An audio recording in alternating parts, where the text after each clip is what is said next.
बिस्मिल्लाहिर्रहमानिर्रहीम नहमदुहु व नसल्ली व नसल्लिमु अला रसूलिल करीम। आज मैंने एक तहरीर देखी है खानकाह बरकात लोहना की तरफ से, मौलवी ज़ाल मुस्तफ़ा की जानिब से, जिसमें उस शख्स ने ये लिखा है कि मौलवी अफजाल का फतवा दुरुस्त है मसले कश्का पर और नाम नहाद मरकज़ी दारुल इफ्ता मरकज़ी अदारा जनकपुर के फतवे पर अमल न करें।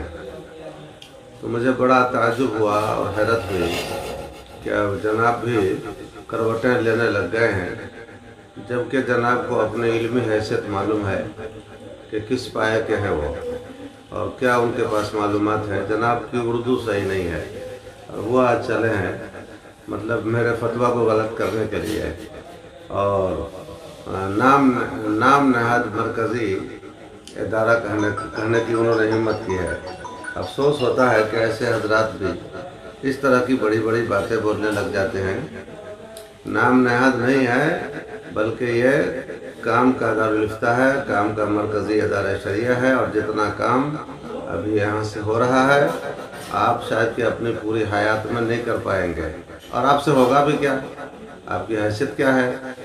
आप तो बाहर शरीयत नहीं समझ सकते हैं, बाहर शरीयत की उर्दू नहीं आपको आपके पल्ले पड़ेगी।